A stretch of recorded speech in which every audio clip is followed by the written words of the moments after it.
insanın heç demədiyi sözləri dediyini görsəniz, inanarsınız? Bəs gördüyünüz video tamamilə saxta olsa? Texnologiya artıq elə bir nöqtəyə gəlib ki, həqiqətlə yalanı ayırmaq getdikcə çətinləşir. Deepfake süni intellekt vasitəsilə insanların üzünü, səsini və mimikalarını dəyişdirən texnologiyadır. Əvvəllər belə videolar hazırlamaq çox çətin idi. İndi isə sadəcə bir proqram və bir neçə şəkil kifayətdir. Bu texnologiyalar əyləncə üçün istifadə olunsa da, artıq ciddi təhlükələr yaratmağa başlayıb. Süni intellekt minlərlə şəkil və videonu analiz edir. İnsanın üzünü öyrənir, mimikalarını analiz edir və sonda həmin insanın saxta videosunu yaradır. Hətta indi AI vasitəsilə insanların səsini belə kopyalamaq mümkündür. Yəni, bir insan heç danışmadığı halda onun səsi ilə tamamilə eyni cümlələri yaratmaq olur. Deepfake texnologiyasının ən böyük təhlükələrindən biri insanların şəxsi həyatına təsir etməsidir. Bəzi insanlar saxta videolar vasitəsilə şantaj olunur və nüfuzlarını itirirlər. Digər tərəfdən bu texnologiya xəbərlərə olan etibarı da azaldır.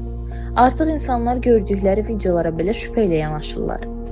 Ən təhlükəli tərəflərdən biri isə siyasətdə istifadə olunmasıdır. Təsəvvür edin ki, bir siyasətçinin saxta çıxışı hazırlanır və milyonlarla insan buna inanır. Bu seçkilərə və cəmiyyətə ciddi təsir göstərə bilər. Son illərdə bir çox məşhur insanın deepfake videoları internetdə yayılıb. Hətta bəzi fırıldaqçılar AI ilə insanın səsini kopyalayaraq ailəsinə zəng edib pul istəyiblər. Bəzi ölkələrdə isə siyasətçilərin saxta videoları yayıldığı üçün insanlarda çaşqınlıq yaradıb.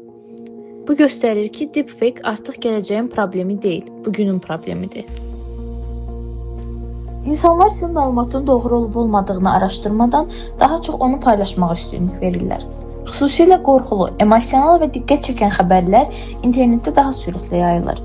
Bu səbəbdən saxta məlumatlar cəmiyyətə çox asan təsir edə bilir. Hər gün internetdə minlərlə xəbər paylaşılır, ancaq bunların hamısı doğru olmur. İnsanlar sizin məlumatın doğru olub-olmadığını araşdırmadan daha çox onu paylaşmağa üstünlük verirlər.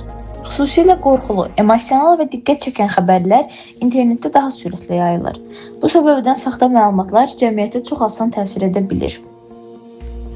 Deepfake texnologiyasının ən böyük təhlükələrindən biri insanların şəxsi həyatına təsir etməsidir. Bəzi insanlar saxta videolar vasitəsilə şantaj olunur və nüfuzlarını itirirlər. Digər tərəfdən bu texnologiya xəbərlərə olan etibarı da azaldır. Artıq insanlar gördükləri videolara belə şübhə ilə yanaşırlar. Bəzi AI proqramları insanlarla dost kimi danışır, hətta insanlar onlara aşiq olduqlarını deyirlər. Bu isə gələcəkdə insanların real münasibətlərdən uzaqlaşa biləcəyi ilə bağlı qorxular yaradır.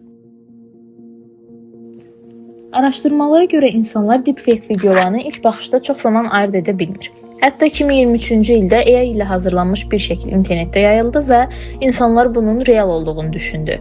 Sosial mediada yayılan saxta məlumatlar isə həqiqi xəbərlərdən daha sürətli yayılır.